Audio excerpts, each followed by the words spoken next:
Good evening, one and all. Welcome along. It is season 4, episode 92. We are joined by Lorne, and we almost had Bill Belichick's dog, but Graham sat down right as we went live. Yeah, you'll need to forgive me. I developed a bout of hiccups just before going live. Oh, God bless. How are you both doing, gentlemen? Yeah, doing not too bad. It's the end of training camp in Oxnard today, so and we've got another pre-season game this weekend. So football is back. We're certainly in the swing of things, and if you're really hard up for football action, you can always watch Hard Knocks at the moment. So. Graham, is the great Sir Ian watching Hard Knocks with interest? He's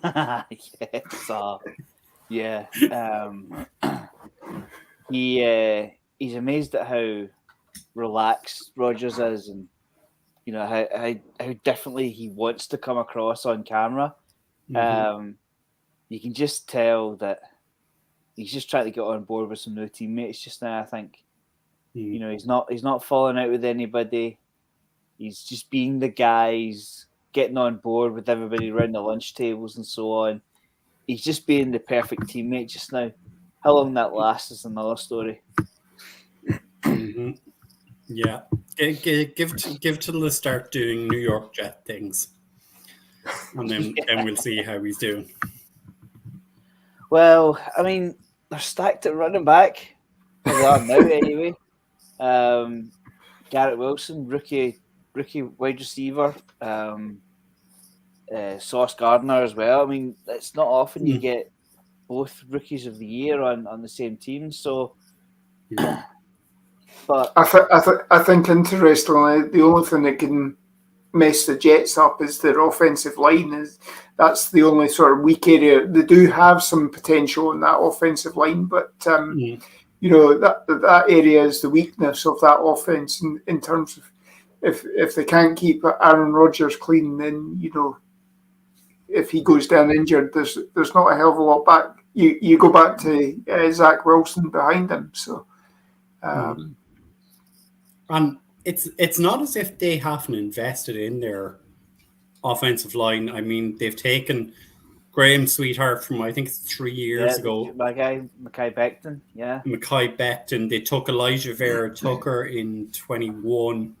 They've invested heavily in rounds 1, 2, and 3 in getting guys in. Like, they haven't messed about under Robert Saleh's watch so far, but it's just keeping those guys fit, keeping them upright seems to be the issue.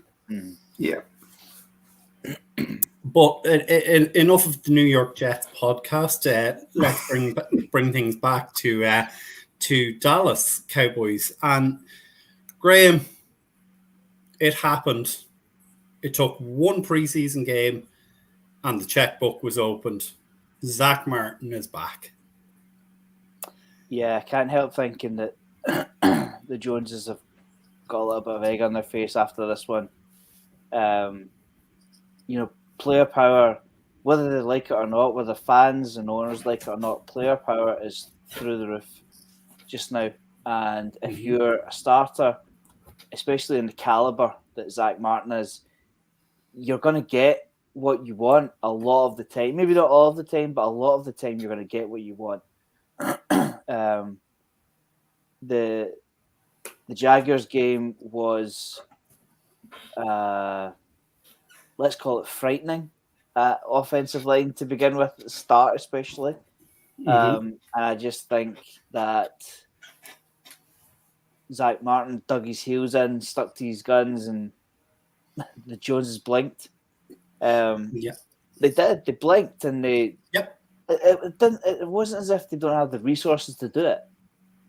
They do have the availability this year. I think was it yourself, Brian, that brought it up? It was either yourself, Brian, or Lauren. One of you brought it up. They'd money to play with on this year's cap.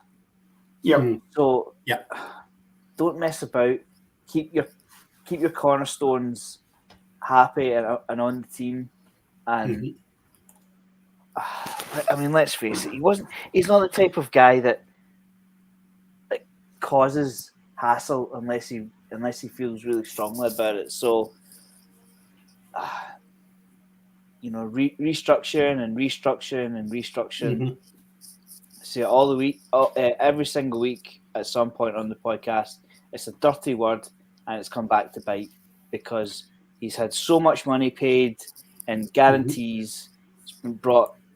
It's been brought forward. He's had it all up front, and then all of a sudden he makes buttons on this year's cap number. He looks at his cap number and thinks, "Hold on a minute, I'm one of the best guards in the league, and I'm not being paid as such." But do you know what? It's the safest money they'll spend this offseason, without a shadow of doubt. And he's on the team. We can look past it. $850,000 is not to be sniffed at, but let's face it, it's pocket change to Zach Martin, really, isn't it? I have to say though, I do wonder if there was a bit of, Jerry saying, you stay at home in Dallas. We'll make sure you're covered. We'll get the deal sorted and all this sort of stuff. But you stay back at home in Dallas, and we can see what the youngsters on this team have. So that because interestingly, there is no extra years on this deal. It's still the remaining 2 years that he was supposed to play anyway. Yeah. They've added another voidable year to spread some of this cap out. So come 2025, unless we have him signed up for another deal, there's 13 million a dead cap now, because all of these void years suddenly get absorbed into one thing. So that's 13 million a dead cap there. Add that on to, I think the last time you were up, when you guys were talking on your round table a couple of weeks ago about the state of the offensive line, and you said that you had 39 players going forward for 2025. Of that, actually 5 players there are all dead money, and it was something like 68 million is dead money. They're all voidable years. Dak Prescott's not under contract after 2024 unless a new deal's done. Tank Lawrence is away. Tyron Smith's done it after this year, I think, if I remember rightly, but still has a voidable year next year. So you can see where Jerry's talking about, so that you do need to see what you've got. And of course, the writing's been on the wall that Zach Martin is possibly retiring at the end of this contract. So, Jerry could quite easily have said, look, whatever your fines are up to, by the time we get back for the first game, and we've seen what's happened in the first game, we'll bump it up by that. So, funnily enough, I think when you saw it being announced, it was 38.8 or 36.85 guaranteed or something like that. And lo and behold, the 8.5 is covering his fine, sort of thing. So it does seem interesting with that. But I have to say, from what I saw of the game, yes, there was the first couple of drives. I think everybody was a little bit antsy anyway. Plus, you're basically playing an offensive line that is all newbies, because there was no Biadish, there was no Tyler Smith, there was no Tyron Smith, there was no Terrence Steele, and you were going up against the first string defense of the Jacksonville Jaguars, and you were still able to move the ball. If it wasn't for the 2 fumbles on those initial drives, we would have, we ended up punting a few times and what have you. But that first quarter or so, we were in that game.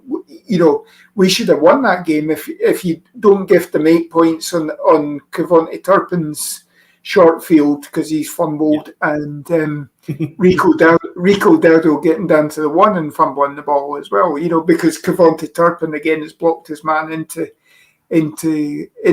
Rico Dowdle as well, which he wasn't expecting. So,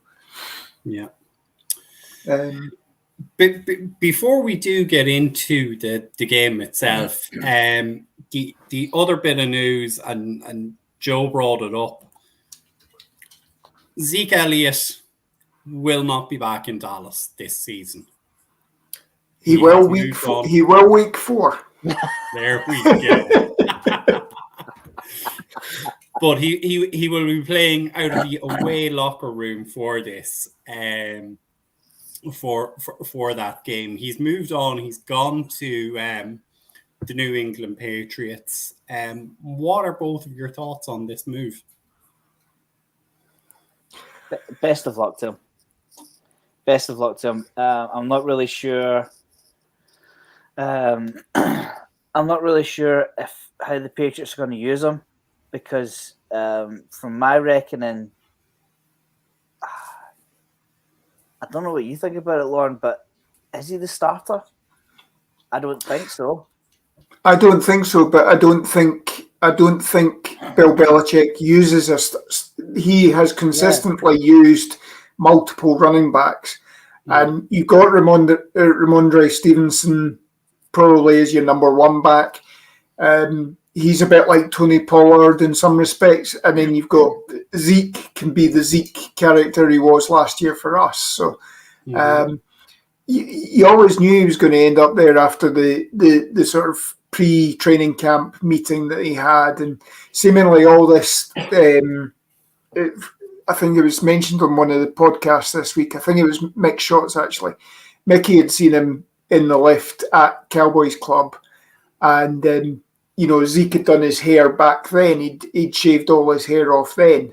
So this new look that's been tweeted out and everything like that, he's actually had that new look for a couple of weeks, probably since going up to Bill Belichick, meet Bill Belichick and what have you. But it's interesting. I mean, the contract's just gone up on over the cap, and it's again, it just goes to show what running backs' value is at the moment. I mean, he's only got 2.9 million is his base salary. He's got another up to 3 million that he can make in incentives. But in some respects, I'd heard that the signing bonus was $1 million, but this is only seen at 600,000. So it's obviously a cheaper deal than I'd initially heard. And when you were talking, it was going to be so it was 2.9 plus $1 million, but it's actually 2.9 all in, plus the incentives that are unlikely to be made but could be made. Plus the nice little 5.8 million that he has coming from us this season. Well, he's already had that. It only goes on our books. He's already had that. He gets nothing else from us. So true. I like the fit.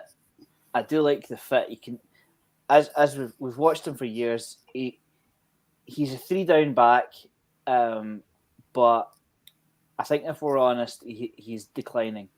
So he doesn't have to start in New England. He can be the Swiss Army knife. He can block, catch. He can. He's still a red zone threat, I would imagine. He takes the heat off Stevenson. He can be the 10 to 15 carries, or he can go in there and block. He doesn't have to be the stud, and he's not being paid like the stud.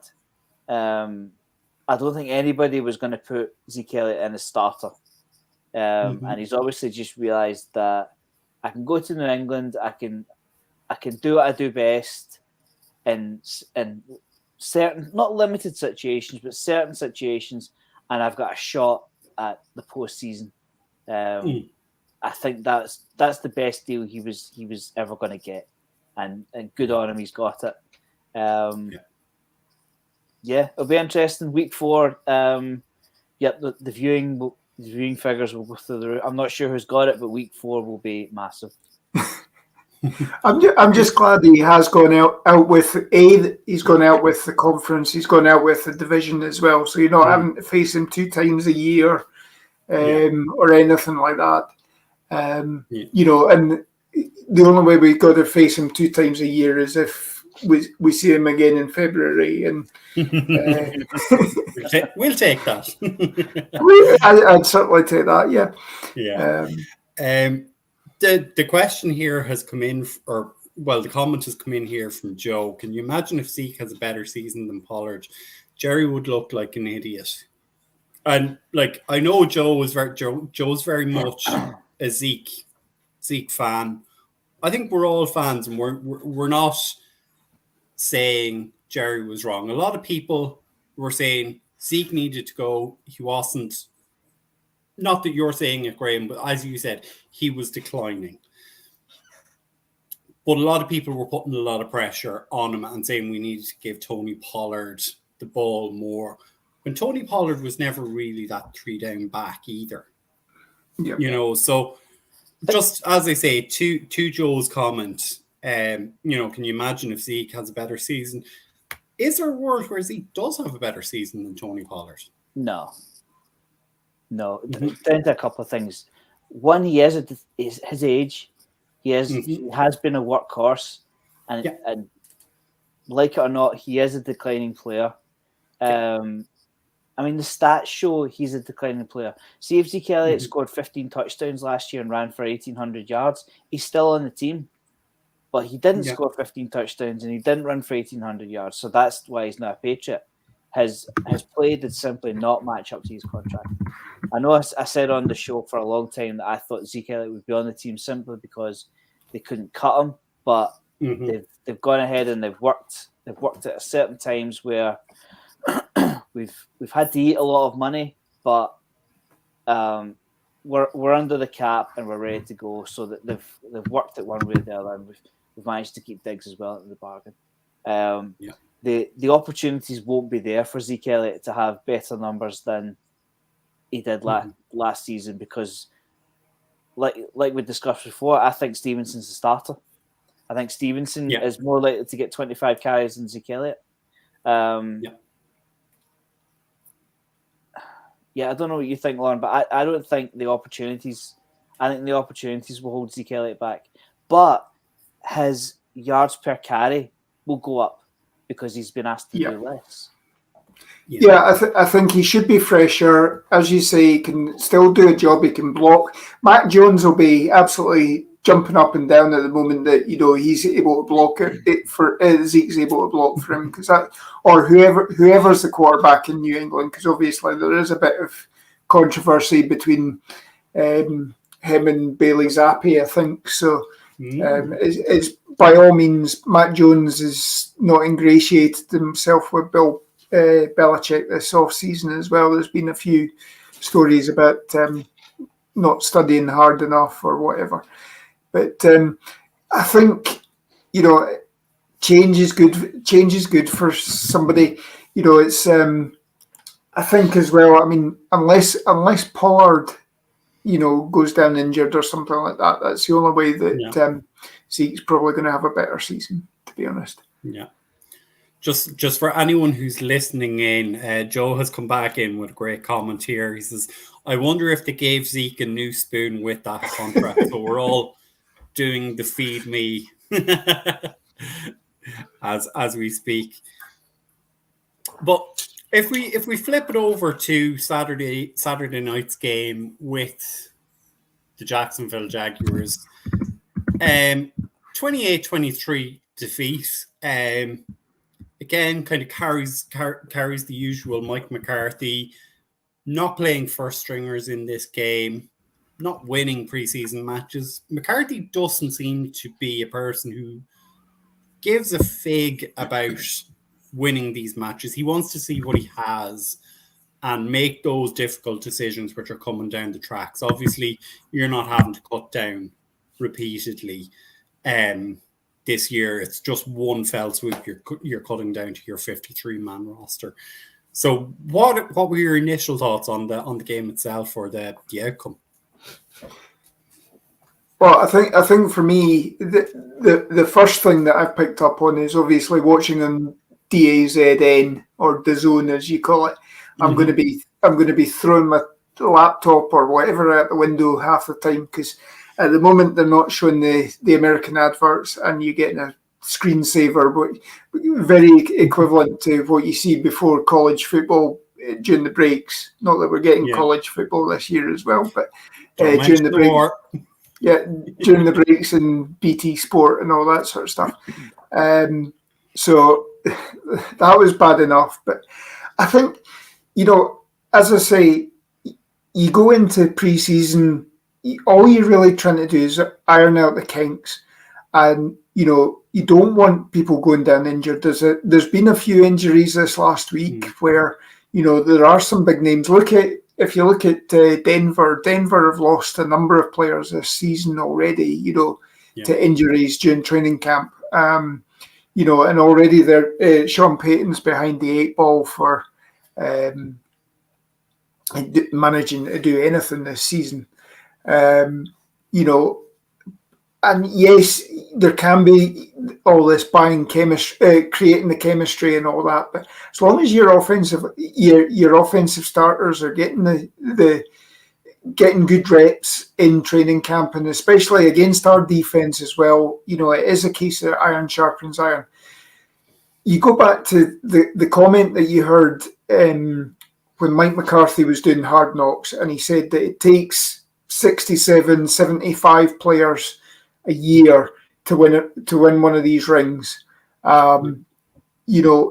That's why he's going by this approach. You need to know that should Tyron Smith go down, who's going to suddenly go into left guard or who's going to go into left tackle if you keep Tyler Smith at left guard. You've got to be able to appreciate what you have on your roster. And you're not going to see that if you're playing second teamers against second teamers. You're going to see that if you're playing second teamers against first teamers. And I mean, from this game, I thought the defense, all throughout the game, to be honest, even in the fourth quarter, the four strings were actually doing really well. And if it wasn't for, as I was saying to you off air, Brian, Nathan Rourke, the third string quarterback for Jacksonville, he's a rookie in the NFL, but last year he was in the CFL. He played for British Columbia Lions, was injured about eight or 9 weeks of the season, 18-week regular season, and still was the most valuable or most outstanding player, as they call it, of that season. I mean, the first 3 or 4 weeks before he went down injured, his offense was scoring 54 points a game on average. He was lighting it up. I mean, he was on pace for about 6,000 or 7,000 yard season. Now, that the CFL is offensive based anyway, but he is no slouch. And seeing him doing the sort of Pat Mahomes things where he was able to get that touchdown out, when everybody was clambering all over him and what have you, and he should have been sacked about 3 or 4 times. It doesn't surprise me. I really wished, if you were looking to upgrade Will Grier, I think, I would have been jumping up and down getting them to sign him this off season. But I thought there was a lot of things to take. I mean, Asim Richards that we picked up in the 6th round this year, I thought he was a very good pick, to be honest. Getting out of his set, he's quite quick. He's got to just learn to do the hand battles. And I see there was an interesting sort of bit with Duke Manyweather this week and Brian Broaddus, where somebody had asked Brian Broaddus about the sack that Will Grier had. And part of it was, Brian was saying, well, part of it was that Will Grier had retreated out of the designated 3 or 4 steps or whatever and had held on to the ball too long.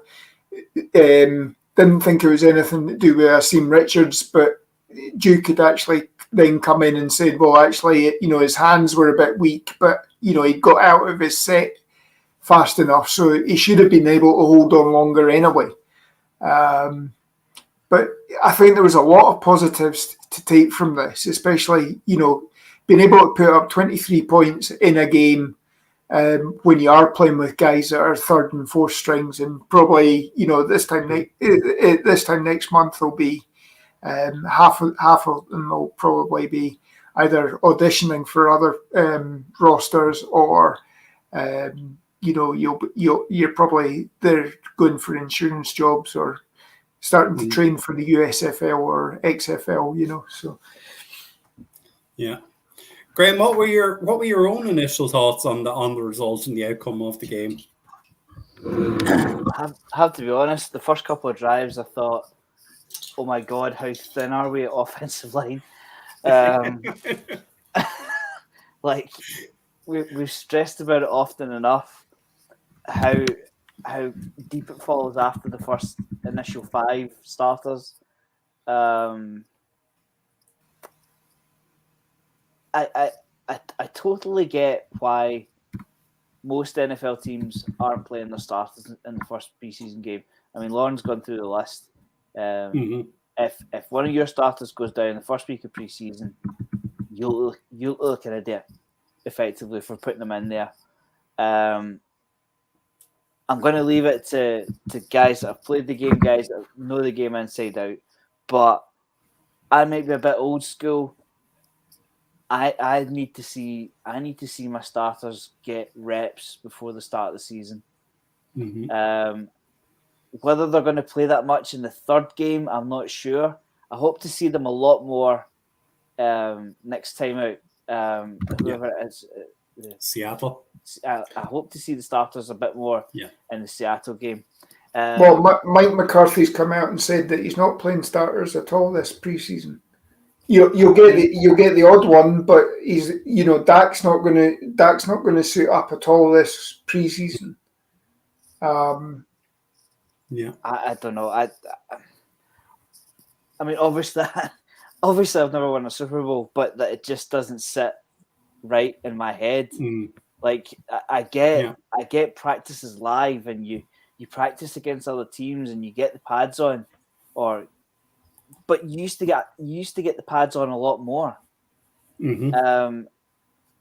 Would Dak not like to go in and try a couple of things, move some people around, see if he likes it or not? I don't know. He's obviously spoken to Prescott, and I get the whole injury thing, but how often have we seen players hold out until the first week of the season? They go in there and tear something. Because they're not. There's a difference between 100% fit and match fit. Game ready, and you don't get game ready by talking to the sideline talent about how great the team's going to be and so on. Like we saw them talk to Gilmore. Gilmore's on a brand new team this year. Would you not like to play a bit? Get a feel for his teammates running about them during a live game situation. I don't know. Maybe I'm just old-fashioned. But I don't like starters not playing. Can you not put them in for a half or a series? I don't know. I get the whole finding out who's your 2 and who's your 3 and who the backups are going to be and so on, and who the special teamers are and who you're not going to keep completely. But let's get game ready for the whole squad. I don't know. Maybe I'm just old fashioned. Another points, flash points. What an introduction for Thomas. You can't do much better than that interception in the opening drive. I can't remember who the 3 defenders were on Rourke's last touchdown, but the 3 of them need shot. I don't care who the guys know the flash. If you get your hands on a quarterback 3 times, one of you's got to bring them down. I mean, it's not the fridge playing quarterback. Do you get what I mean? Like one of you's got to. It doesn't look good on tape. You're auditioning to. You're in a Cowboys uniform, but you are auditioning to the league, and it doesn't look great because that highlight goes out on social media. Look how brilliant Rourke's touchdown was. Yeah, well, there's the other side of the story to that. The 3 Cowboys defenders didn't bring him down. Do you know that? Do you know that's see when I moan about QB pressures?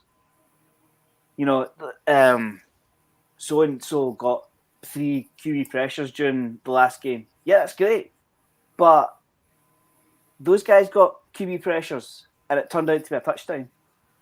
Yep. Do you get what I mean? Bits and pieces I liked. Welcome to the party, Jalen Tolbert. First professional touchdown. That was good to see. Whether he sees the field or not, I don't know. You might see it a fair amount, but we'll need to see. He's probably fourth on the list when you think about it, really. So how they will play 4 receivers at some point. They'll rotate, but he's going to have to flash a wee bit more. But yeah, you've got a flash in preseason, and a couple of guys did, which was good to see. Yeah. Yeah, I think with Tolbert, you're probably going to see 25 catches this year. Be that sort of Cedric Wilson, and I don't mean early on Cedric Wilson. I think, from what we've seen, and again, he's only saying he's at a 7 this year, where last year he was only at a 2 out of 10 in terms of how he felt with everything. He's now saying he's about a 7, so he's still got room to grow. But I mean, I think if he can continue this, I think you'll probably see about 20-25 catches out of him this year, and he will be that sort of Cedric Wilson because, and again, I mean, you never know. Certainly, what you saw there was Mike McCarthy and Brian Schottenheimer. They did have plans for how they were going to use guys. It was interesting to see. Obviously the offense was fairly vanilla, which every offense is in preseason, because you don't want to go, particularly the guys that you're playing week 1 or so. You don't want to be giving away everything. But I like the use of crossing routes and what have you. It certainly seemed that the receivers were getting open probably a hell of a lot better than they were last year. And this was with second and third string guys. Cooper Rush was relatively clean with his passes this year. I think there was one pass where he practically threw a pick, and it was only thankfully due to the defender dropping it. But other than that, he was pretty good. There were a couple of passes to Jalen Brooks from Will Greer that seemed to be behind him, and normally Jalen Brooks has been catching them in camp, but that obviously goes down as being a bad day for Jalen Brooks in the game. And again, is that a case of the lights going on and he's not ready for the big time yet? But I just like we were able to spread the ball, we were able to move the ball, even with Will Greer, and even into the third and fourth quarters, we were still moving the ball. We were, and I preseason, I'd be quite happy if we go 0-3 in the preseason, but we're fine tuning it all the way up. You know what you've got with the guys going forward, and then you're ready to hit the ground running week 1. And you got to remember as well, with the way things are at the moment, we play another 2 games in the next 2 weeks. And then you've got 10 days off before even the first game's kicked off in the regular season. So that's when you start your proper ramp up to get ready. And part of me would like to see Dak get some game time and see how it is, and just have the whole offensive line. But the last thing you want as well is something like Tyron Smith going down, and then you're going into the season and juggling things around. I'm just gonna pull up a question here, because this is one of the things we need to figure out coming out of this off season. And let's put it in there. Surprised the Cowboys didn't play Hendershot. McEwen is gone if he doesn't improve. And then a follow-up was, is Ferguson first string? I mean, I think we all kind of said this in our own private chat. The seam route that Jake Ferguson took for a 26-yard gain, we were all very happy with that. Yeah. So why did we take Schoonmaker? I think did we talk about that in the round table, Brian? I'm not sure. Yeah. That might be for a future one. I would have certainly liked to see Schoonmaker light it up. That would have made me feel a hell of a lot better. it's an interesting conversation. We're very, very well off at tight end. I'll say that for them. Don't know who the starter is right now. It's probably Ferguson. Yeah. But then again, the starters weren't playing though, so you don't know. I mean, did Schoonmaker play so little? 1 catch for 8 yards. Did he play so little because he's the starter? We don't know. We'll soon find out. Yeah. I mean, I think Hendershot did play actually, but just didn't record any stats. So I mean, it's you know, and obviously you're saying there that Schoonmaker didn't, other than his 1 catch, but he actually had a clinical block for Juice Fawn's 26-yard run, gain as well. So it's seeing what they're doing out with that as well. And just seeing how they're preparing or playing when the ball isn't coming their way. Are they still doing, from you and me watching it, we could say that's a bad play. But actually, when the coaching staff come in and say, that was a good play because everybody did this, and this. But the only thing was that so-and-so dropped the ball, or, the pass was high or something like that. You can have 10 guys doing their job and it's great, and just one guy that doesn't do his job. But, these guys are all getting graded on all 80 plays, whether it's a good play or a bad play or whatever. That's one thing they could be doing with is a snap percentage on the box score. That would be a nice stat, but it's obviously hellish to record. I think if you look in, who is it? I think it's Gelkin or Todd Archer. They have on their tweets that somebody has put what percentage of the game they played and how many of that was special teams or whatever. But it is never anything that's truly in the sort of game book on NFL.com. One of the questions here coming in from DJ Dog. Tight ends, you keep 4. Which 4 are you keeping? I think the first 3 are pretty set. It's who that 4th guy is, if you keep 4th guy. It is. I think it is basically set that it's going to be Schoonmaker, Hendershot, and Ferguson.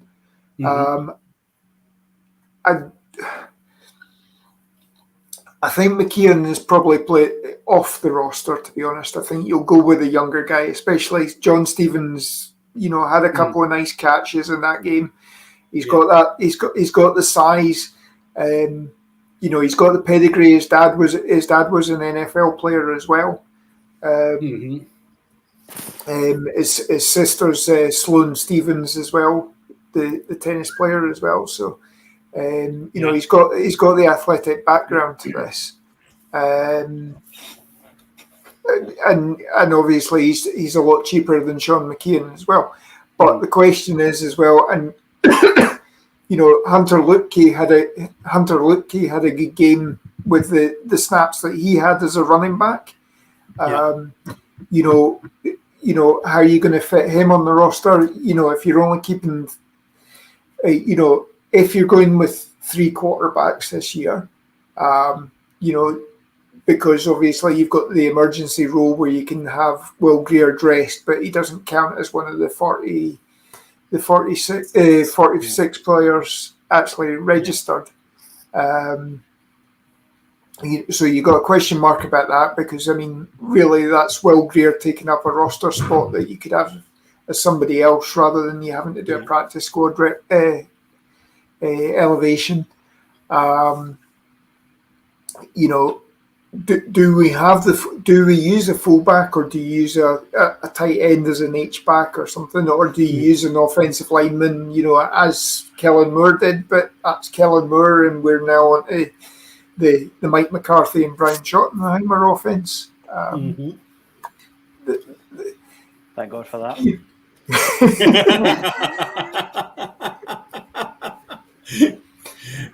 So The final piece I want to bring up here, and again, another comment from Elizabeth, is that Mazzy Smith was a beast. He was double and sometimes triple teamed, and he stood those suckers up.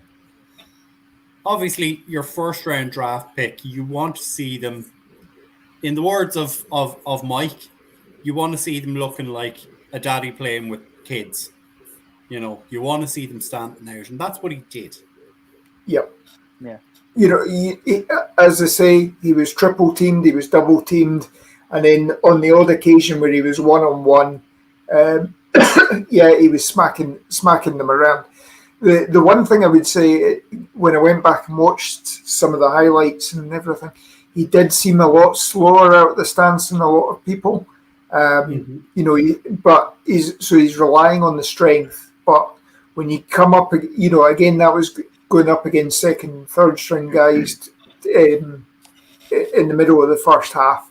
You know, when you're going up against first string guys, you know, that's possibly a weakness that he needs to work on, is getting that speed to get out of his stance and get his hands up and get on the guy. Particularly if you are going to be talking about using them as, you saw a couple of times where Bohanna and him were both on the field at the same time, and not just in goal line situations. So it'd be interesting to see. The talk is that at one point you might see Hankins and Mazzy Smith lining up. So Mazzy Smith would effectively be the 3 technique, and you do need the capability of a pass rush from him. And if he's slow out his stance, that puts him at a disadvantage on the offensive line. So that is something he needs to work on. But as I say, if he gets faster and faster as the pre-season goes, you know, that's great. You know, it's things he can work on during training camp. So, Graham, any concerns about any of what Lauren has said with Mazzy, or do you think it'll come with the additional time he spends in pre-season? Nah, I think it was a good start, and that's all you can. That's all you can really ask just now. Yeah. You know, he's not. He hasn't been spending an NFL player's amount of time in the gym just yet. He's only been doing that since he graduated, really, or since he was selected. You can't really judge particular interior defensively, unless you're Aaron Donald and you're just going to change the game completely. He's not a top 10 pick. You know, he's not going to step in day one and be a stud. You know, guards and centers, every stud he's going to pull, guards and centers will have seen it at some point in their career. You just have to be patient with Mazzy Smith, but it certainly looked very good, and he's keen to impress. And you can see why Micah Parsons lobbied for him, because there's definitely talent, raw talent there to work with. And it's by drawing double and triple teams, they've obviously identified him as the pressure point across that line. So for him to do that as a rookie is quite encouraging. Yep.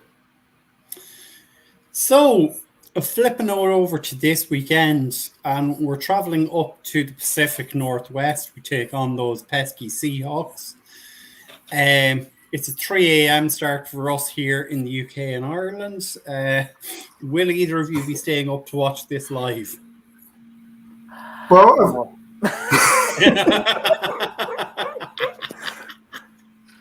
I have had a bit of insomnia this week, so you never can tell. But I'll probably catch it on Sunday, to be honest. But, so it'll be interesting to see. It'll be there in the morning. Yeah. It's not.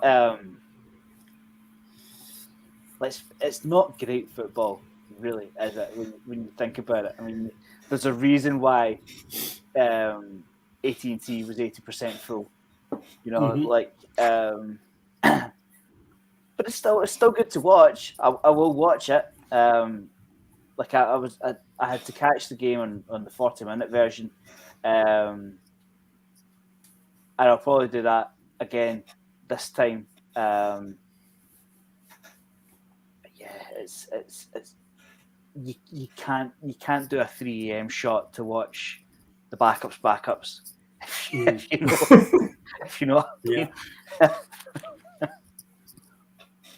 But I can't get the whole starter situation out of my head. Yeah. It's just that just doesn't sit well. I mean, I'm probably a dinosaur. Let's face it, I'm probably a dinosaur. But if the analytics say that it works, then who am I to argue? But I just feel like starters need game speed, not practice speed, not 100% fit in the gym. They need game speed, and I just hope they're in the best position possible week 1. And for me, obviously that's a limited opinion. Sitting on the bench, you're not gonna get game speed. But I'm not a Cowboys coach, so trust the process. Yeah, I'm going to pull up Joe's point here, and it does back you up, Graham, in that he's saying I wouldn't mind seeing Dak have a couple of series against Seattle just to get his timing with his new receivers in, and as you say, maybe the whole O-line, get 2 or 3 series, get them in, get them out. Same for the defense, give them 2-3 series, get them in, get them out. No injuries, and you're ready to go for week 1 against New York. I mean, but there's another example. Brandon Cooks. Wouldn't Brandon Cooks like to get the star on a couple of times before the start of the season? I know he's built up by going by reports, he's building up a great rapport with Prescott, and it looks really good. He's seen some special catches. Just I if I was a new player with a new team, I'd like to experience AT&T at some point before we go live. Just in my head, just right. I'm not stepping out here for the first time. Just a little bit of background, just to get the ball rolling a little bit. And I'm probably old-fashioned, but I don't know if you can do that in practice. Yeah. Lauren, what are the key things that you want to see from this game? Like obviously Graham has said he'd like to see the starters for a couple of series. Is there a player, is there a position group that you want to see, or is it just a case of trying to sort the chaff from the wheat? I think for me the area to look at is obviously running back. To begin with, obviously, I mean, Juice Vaughn was the star of the show there at the weekend. But again, the negative of that was he was playing in the second half where you are playing against 3rd or 4th stringers. Now, you and I, Brian, obviously being Big 12 football fans, we know what Juice Vaughn can do in college football. We know he is a game wrecker in himself. And it'd be interesting to see, can he do it, by starting the game, and by all accounts that is. Secondly, I mean, and I'm surprised you haven't brought it up as well, kicker is an interesting area, especially, we seen him kick indoors at AT&T. You're going up to Seattle where it's windy, it's an open air stadium, there's no possibility of you having a dome or anything like that. So again, that's giving him a chance to see that. And again, it's, you got to remember that out with he's come off a very successful, was it USFL season or XFL, whichever league he was in. Yeah. But out with that, he's never played American football since middle school. And this almost goes back to, I think before I joined the podcast with you guys, that I seem to remember there was a debate, why couldn't you have a rugby player or a football player kick a field goal? Well, we are seeing that now. This is a guy that was drafted in the first round of the MLS draft out in Notre Dame. didn't work out with whatever team it was in the MLS. And then, his wife said, well, why don't you try field goal kicking? And he went and got a coach, and then obviously signed up with the Spring League this year as well. Yeah. So this is proving your point. Now, yeah, he got rushed on one of the extra points this last week. And, again, this is the time to make the mistakes and learn from your mistakes.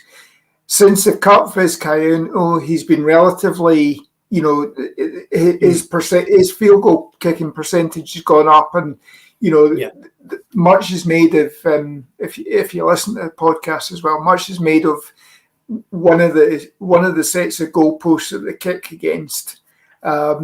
It does seem to be a demon for all kickers the last 3 or 4 years. Have been. That's where a lot of the guys have lost their jobs, kicking in that direction. And I think he was something like 11 of 12 the other day kicking in that direction. So again, it's just seeing can he improve week on week in the kicking game as well. So, and then I think you and I were talking as well. The mistakes that Cavante Turpin made this week, is he on the roster bubble, especially if you've got Juice Fawn possibly as a kick returner? There's certainly a lot of guys that are taking kicks in practice. So that's just Cavante Turpin. I think he's been good in practice, running his routes and all that sort of thing. But I'm looking here at the kick returns last week. Rico Dowdle had one for 44 yards. Deuce Vaughan had one for 30 yards. And Malik Davis had one for 23 yards. Yep. And you got to remember, Rico Dowdle has had a NFL touchdown off a kickoff return as well. A couple of years back, I think it was New Orleans, I think, if I remember rightly. Yeah. It was the game Paul was at, actually, in 2021. So, and funnily enough, that was the night Mike McCarthy wasn't head coach because he had COVID as well, if I remember right. And Dan Quinn was the coach as well. So some of the things you remember, Lauren. Wow. Lauren is the elephant of our group. If you want to ask a question, you ask Lauren. But I'm going to throw this over to you. And Joe has come in on this, and he said Turpin needs to be called. He keeps fumbling. Graham, give us your thoughts on Cavante Turpin. Is he on the bubble? Oh, yeah, absolutely. Yeah, absolutely. He's a wide receiver by trade.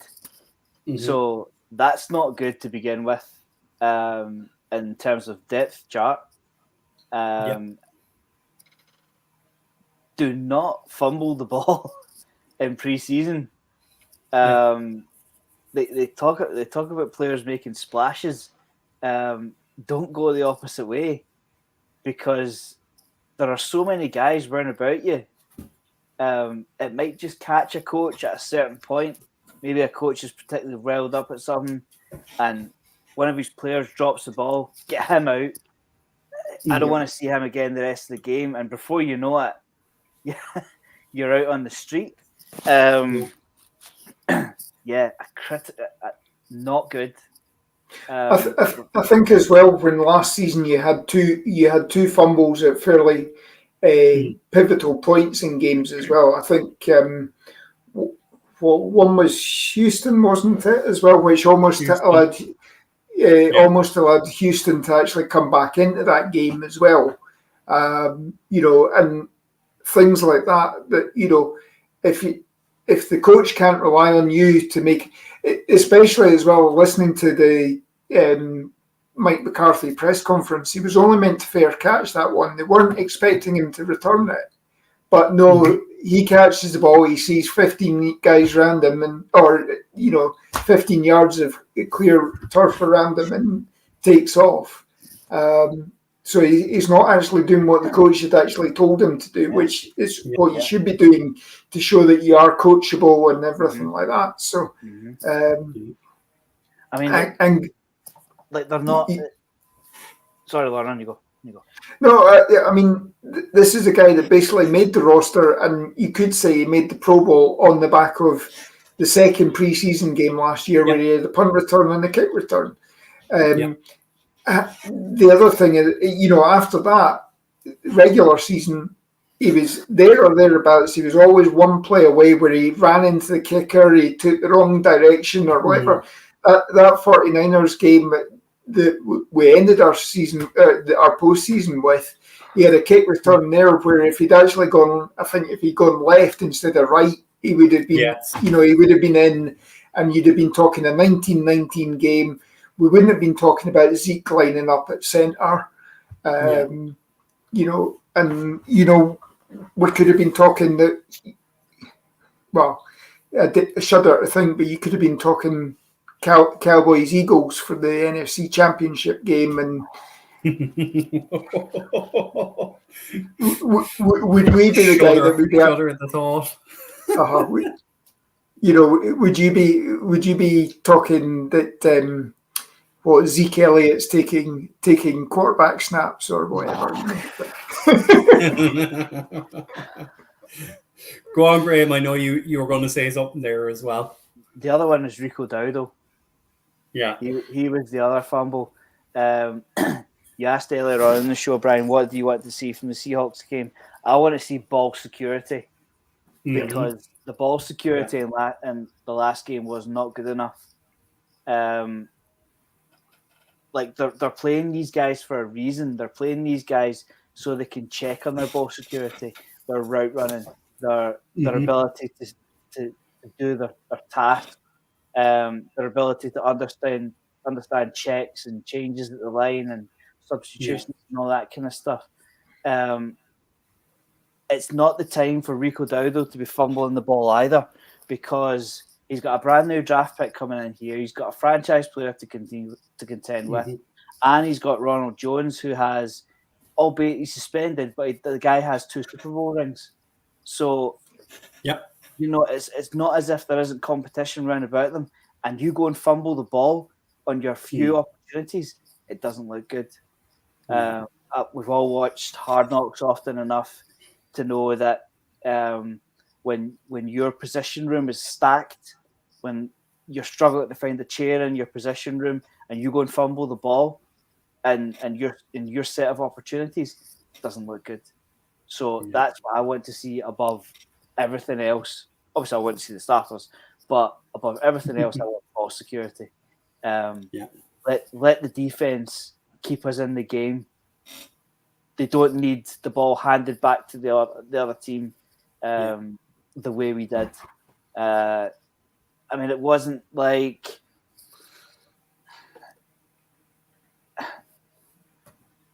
do you know, if you like Lauren said at the start of the show, if you take those 2 fumbles away, we probably come away with a win. Yeah. We do. Little differences, little changes. You need to flash. You don't need to fumble. Yeah. So there's one more question I'm going to put to you before we get out of here for the evening. It came in from Rich Gillette there through our Facebook channel. So talking about cuts, if you had to cut anyone now, who would be your players of choice? Is there anyone that you're kind of looking at going, sorry, I'm out on you as a player? Well, or is it too early? How many are you wanting, Brian? How many? Just throw a number out the air. You can however many you want. Give me 3. Right, 3. Well, first of all, I'm getting rid of Kelvin Joseph. I think I've said that. There's too much competition in that room. Yeah. There's not enough flash. There's not enough drive. He has the stones to wear number 1. I think that speaks volumes. He is nowhere near being number 1. I think the quarterback room is set. They could start the season tomorrow. Quarterback is set. Whether they, like Lauren made an interesting point, they'll probably keep Greer around. Practice squad, presumably. I'm not really sure myself how it works, Lauren. Is he a full-time player, He just doesn't count on game day.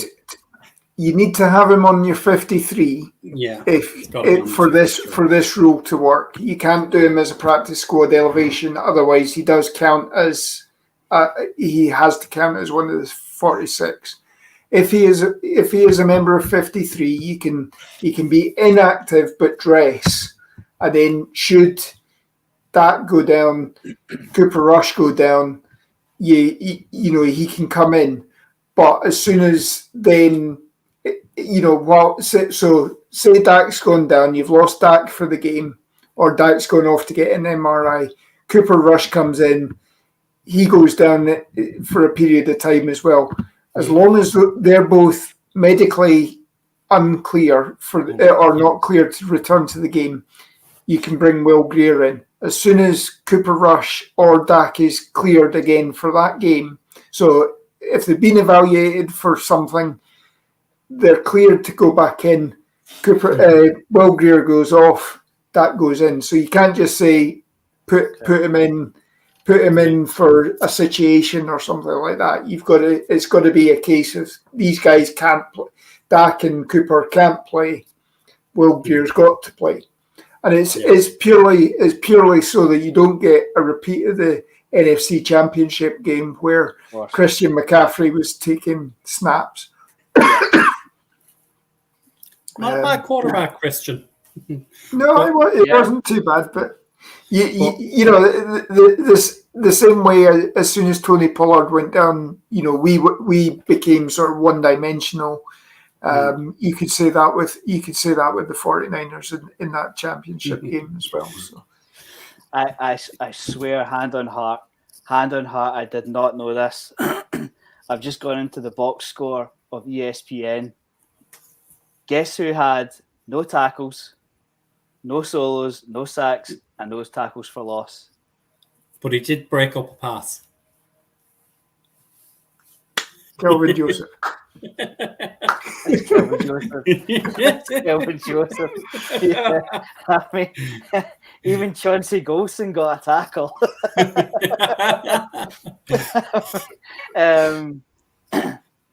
In terms of others, I wouldn't like to be sitting in Rico Dowdle's seat just now. Mm-hmm. I think that's pretty warm already. Yeah. And probably Turpin because thankfully, Brian, you and I talked about this an awful lot. They're not putting the first round wide receiver in to catch kicks anymore. Thankfully, nope.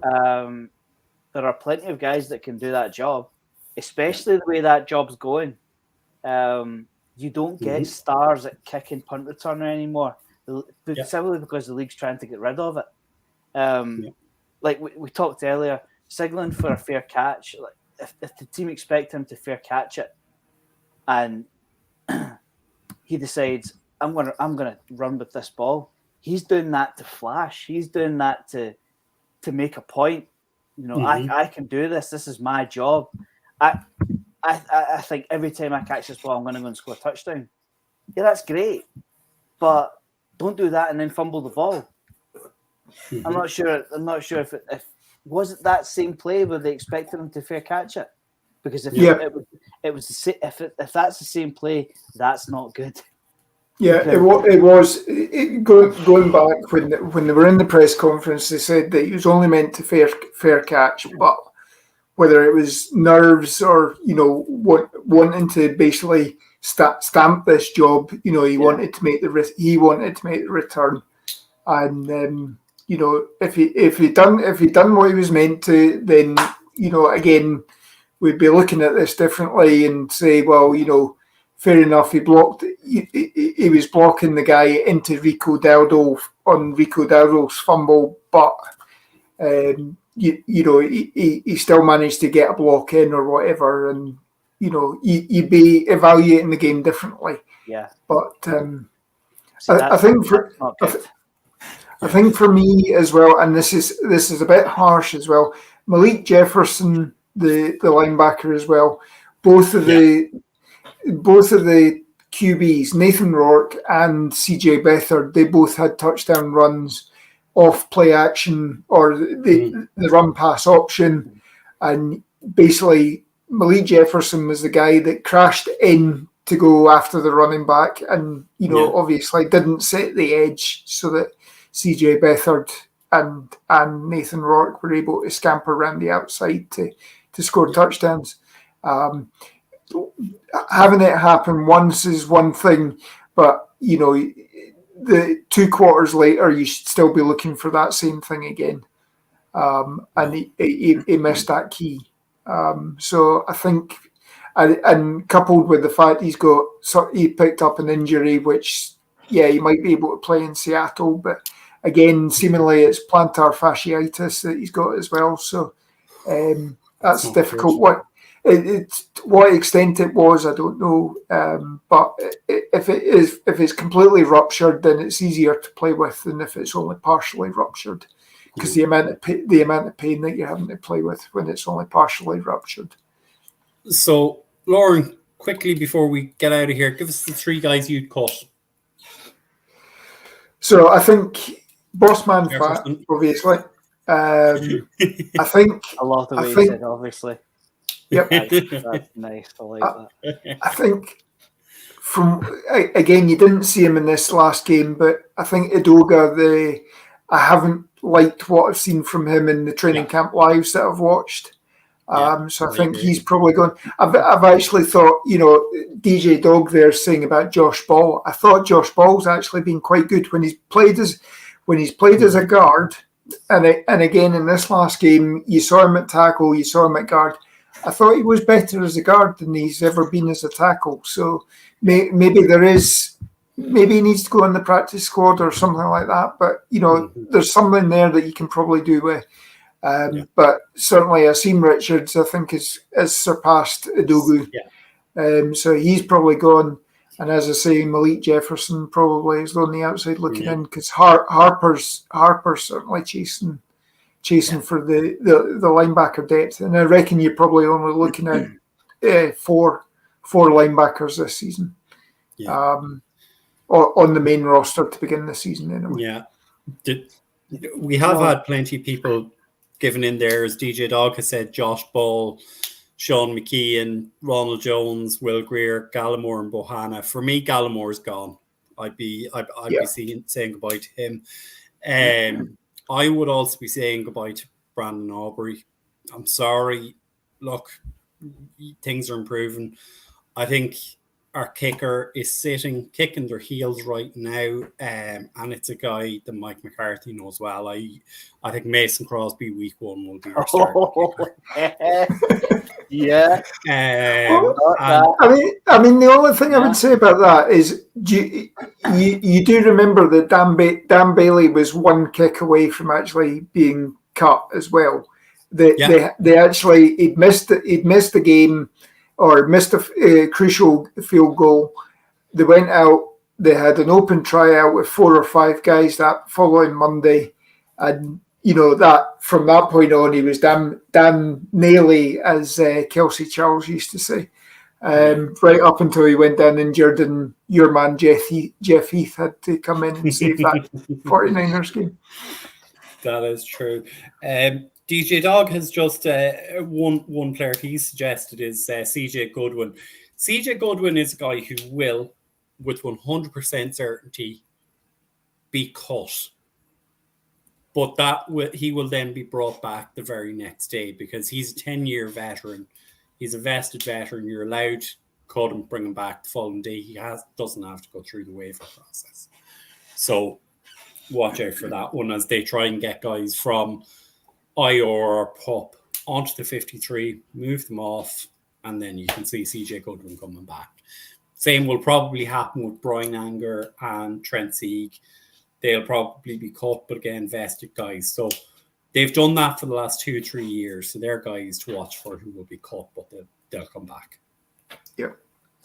I know we're wrapping up the show, but there's just one last question I want to bring up. Is there any concern from you two guys about size at running back? Because like a lot of people, this will have been the first time I got to see Deuce Vaughn. Deuce Vaughn isn't much bigger than myself, and I'm 5'6". So no, you're taller than him. I mean, if you're 5'6", you're taller than him. But you're going right. Tony Pollard is a split out wide. Able to run wide receiver, one cut and go. Deuce Vaughn's lighter than that. Who's the big body? I mean, the best situation I could come up with was Lupke. Unless you guys can think of somebody else. Well, I think Daldo could be your big back if you're looking for that sort of thing. Whoever wins the RB2 job between Malik Davis and Rico Daldo, they are that sort of. They're a bit bigger than Tony Pollard. They're not quite the same sort of power back that Zeke Elliott was, but they have the potential there. And then, as Isaiah Stanback said this week as well, the fact that Deuce Vaughn is so small, he's getting 2 or 3 yards before defensive linemen know where the hell he is as well. It's almost like again going back to draft day where you right at the start and the Coach Penn's talking about how this Maori guy's lining up all over Ray Jennings and all that, and he teleports 6 feet to the left, that sort of thing. It almost is like that you lose him, and he gets the yardage. I mean that 4-yard run that he had for the touchdown in the fourth quarter, or third quarter, I can't remember which quarter it was, but third. That shows that he can do something in short yardage because by all accounts, Jacksonville were in their goal line defense. And we're heavy up front, but Deuce Vaughn still managed to get through on that. So that was one of the takeaways I took from the last game was when they go max protect, who's it going to be? And it wasn't too obvious. I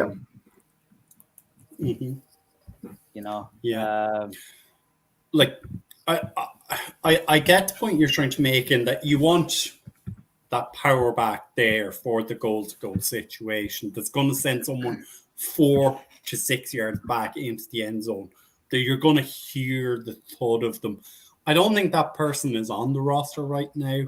And again, it might be something you see coming through after cuts is who's available. Is there that power guy there right now? Because, generally when you've had, say, cut down to 80, then 75, then 70, you see a guy being picked up. And I think that might be what happens is you might get a guy picked up after that.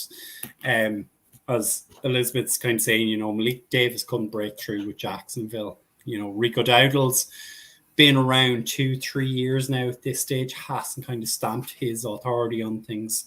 But the best takeaway I have for this is you can't have a show with 3 of us without a reference to draft day. No, definitely not. And I'll also say that Leonard Fournette's only 28.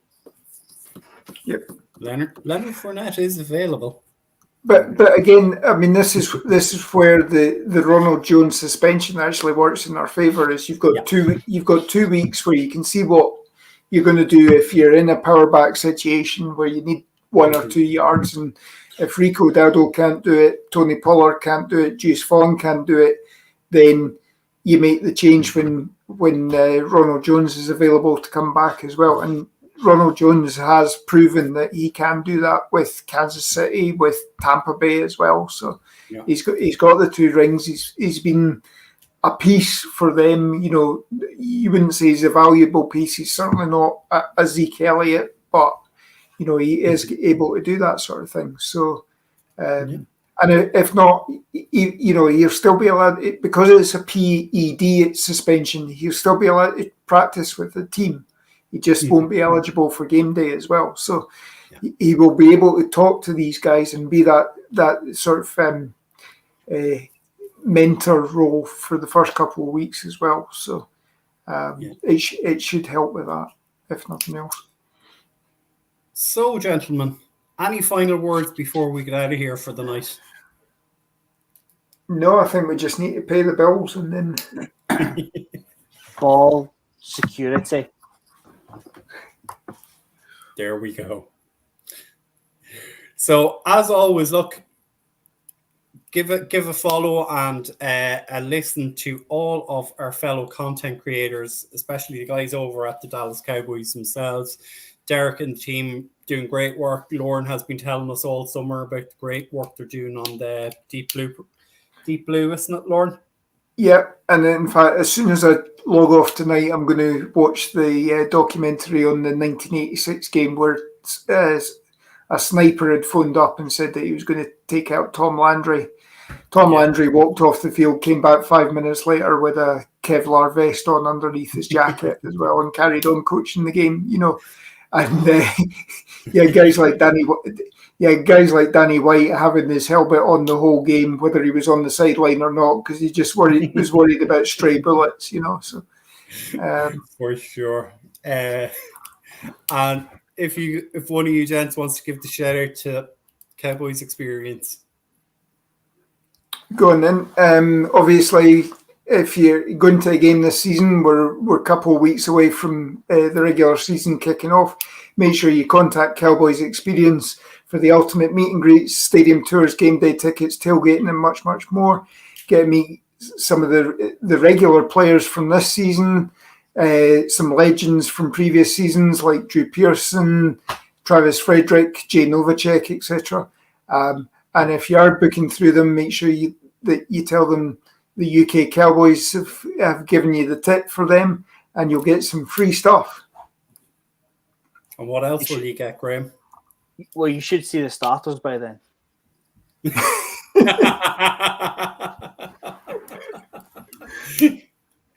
I'm not going to let this one go ever.